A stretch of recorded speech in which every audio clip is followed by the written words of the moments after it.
J'ai retrouvé mon journal intime de mes 18 ans. Dedans, il y avait 4 feuilles où j'ai écrit une sorte de petite histoire un peu humoristique. Un fermier et un aristo dans une voiture. L'aristo. En tout cas, merci bien, monsieur, de m'emmener au garage. Sans vous, j'étais perdu dans cette campagne. Le fermier. Pas de quoi.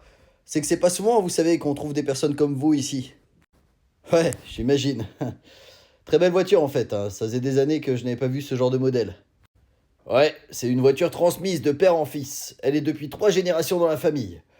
Faut dire, c'est résistant ces machines. 10 ans que j'ai jamais eu besoin de la réparer. Ouais, apparemment, 10 ans que vous n'avez pas eu besoin de la nettoyer non plus. Paf!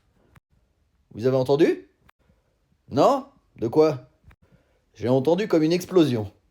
Ah, ça doit être le P des vaches. Elles supportent mal l'herbe ici. Non, non, arrêtez-vous, je pense qu'on a un pneu crevé. Le fermier s'arrête de manière brusque. Oh, je veux dire, arrêtez-vous délicatement. Excusez, monsieur, c'est l'habitude, ça. Bon, allez voir ce qui s'est passé. Le fermier sort de la voiture et va voir ce qui se passe devant. Ah, j'ai trouvé. Alors, que se passe-t-il? C'est un hérisson. Un hérisson? Mais un pneu ne crève pas à cause d'un hérisson écrasé. Ah non, c'est pas à cause de lui, c'est un clou qui s'est enfoncé. De toute manière, vu l'état de la bête, ça doit bien faire 10 km qu'on se la trimballe avec les roues. Pour vous dire, à la base, j'ai eu du mal à reconnaître l'animal. L'aristo sort de la voiture. Bon, allez chercher un cric. Vous savez, ça m'étonnerait qu'on arrive à le sauver avec un cric. Mais pas pour les hérissons, pour changer la roue de la voiture. Le fermier va chercher le cric. Vous savez, c'est pas courant qu'on croise ce genre d'animal dans le coin. On a dû l'emmener loin de sa famille. L'aristo est assis sur le rebord de la voiture d'un air apitoyé. Le fermier arrive avec le cric. Voilà! Voilà quoi? Bah vous m'avez demandé d'aller chercher le cric, voilà, je vous l'ai ramené. Bah changez la roue avec! Nom de Dieu! Ah, c'est pas bête ça. Pendant que le fermier change la roue, l'aristo il observe la campagne. Vous savez, c'est quand même magnifique comme paysage, hein. L'air pur, le calme, les vaches dans les prairies. Je comprends qu'on puisse décider de vivre ici par rapport à la ville avec la pollution, le bruit et les immeubles. Vous faites quoi exactement comme travail?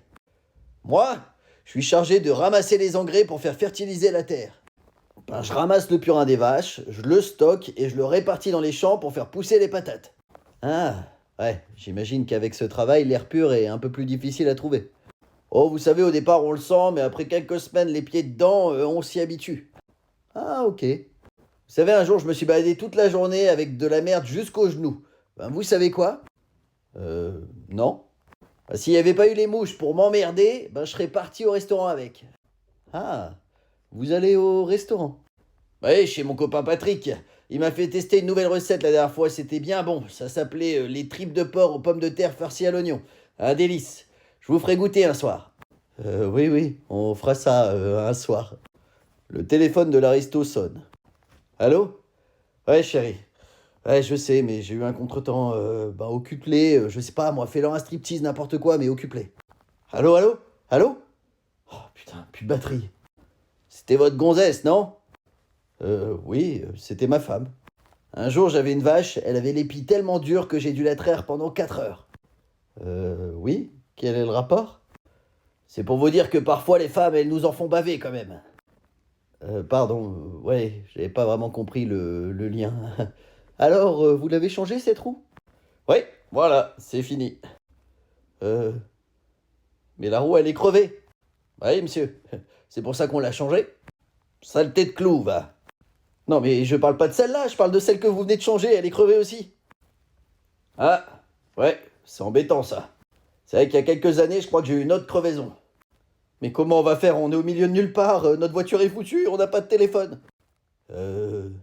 Quoi? Vous avez un téléphone, c'est ça? Non, j'ai jamais rien compris à ces machins. Et maintenant, on fait quoi? Bah, on marche. On marche? Mais je pensais que la ville la plus proche était à 30 km au moins. 38 exactement.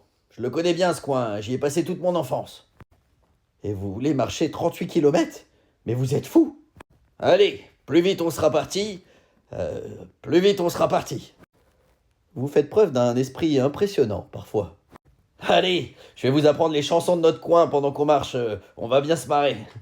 D'accord, j'avais envie de marcher sous la pluie de toute manière. Voilà, fin de l'histoire, c'est super cliché.